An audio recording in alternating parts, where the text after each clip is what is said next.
Vamos falar sobre os 10 Mandamentos. Um texto que, olha, quase todo mundo já ouviu falar, né? Mas a influência real dele, o impacto profundo que ajudou a moldar civilizações, isso aí nem sempre é tão claro.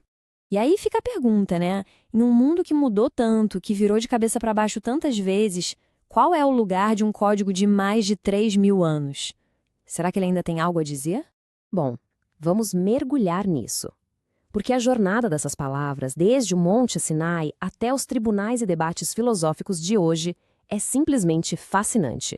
E olha, ela revela muito sobre quem nós somos.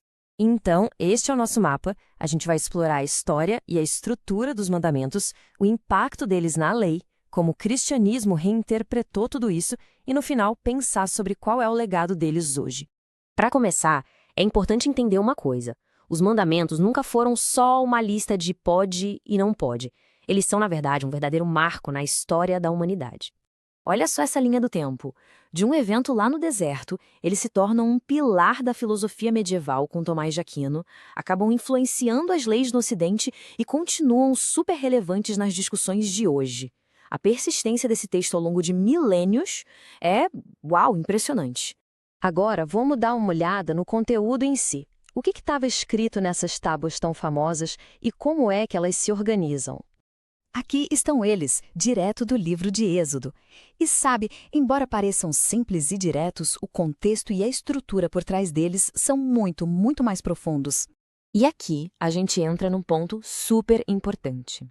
De acordo com a publicação judaica Morachá, esses 10 mandamentos são, na verdade, um grande resumo. Um resumo dos 613 mandamentos que estão na Torá. Eles não são a lei inteira, mas sim a síntese, a coroa da lei. E a estrutura deles também é genial. A tradição divide tudo em duas tábuas. A primeira, com os deveres em relação a Deus. A segunda, com os deveres em relação às outras pessoas. A revista Morachá mostra uma conexão incrível. Acreditar no Criador da vida, o mandamento 1, leva naturalmente a não tirar a vida do próximo, o mandamento 6. A fidelidade a Deus, no 2, se reflete na fidelidade no casamento, no 7. Percebe? A relação vertical e a horizontal são inseparáveis. E é justamente essa conexão entre o divino e o social que nos leva para a próxima parte.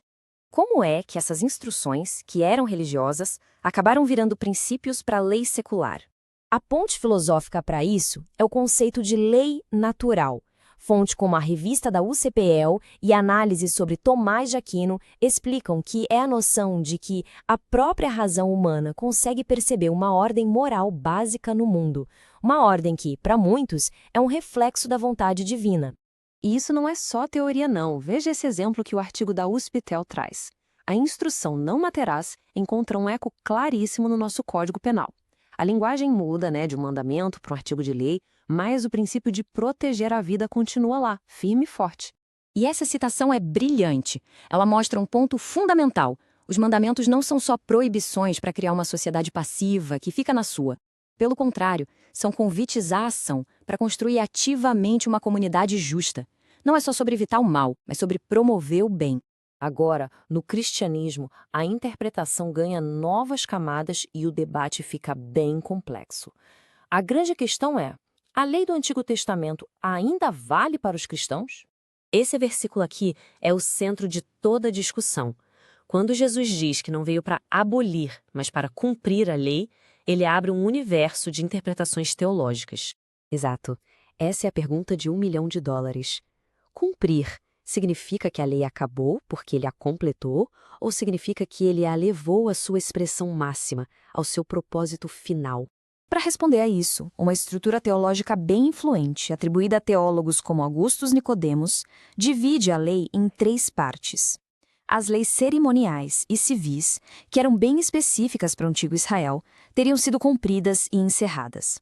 Mas a lei moral, que reflete o caráter de Deus e que é resumida nos 10 mandamentos, essa sim permaneceria como um guia. O mandamento do sábado é um exemplo perfeito dessa reinterpretação. Como aponta a análise do portal Bíblia Fácil, muitos cristãos enxergam o sábado como uma sombra, um símbolo que apontava para algo maior. E essa realidade maior seria o próprio Cristo, que oferece o verdadeiro descanso espiritual. Então a gente chega num ponto central. Qual o propósito da lei moral para os cristãos, afinal? A analogia do espelho, usada por Rodrigo Silva, é perfeita. Pensa assim, a lei é como um espelho. Ela mostra a sujeira, o erro, o pecado. Ela diagnostica o problema, mas ela não pode limpar. Para a teologia cristã, a solução não está em seguir a lei perfeitamente, mas na graça encontrada em Cristo. A lei, no fim das contas, aponta para a necessidade dessa graça. Chegando ao final da nossa análise, o que a gente pode concluir? Qual é, de fato, o legado duradouro desses mandamentos no nosso mundo de hoje? Fica claro que não tem uma resposta única. O Decálogo é um texto de muitas faces. É um pacto sagrado para o judaísmo, uma semente para o direito ocidental, um espelho moral para o cristianismo e um ponto de partida para a filosofia. E para a sociedade como um todo, continua sendo um convite poderoso à reflexão de como a gente pode viver melhor em conjunto. Isso tudo nos deixa com uma última pergunta para pensar. Em um mundo cada vez mais secular, se a nossa ética não vem mais de códigos antigos como este, de onde ela vem? Onde a gente baseia nossos valores compartilhados de certo e errado? Essa é uma questão fundamental para o nosso tempo.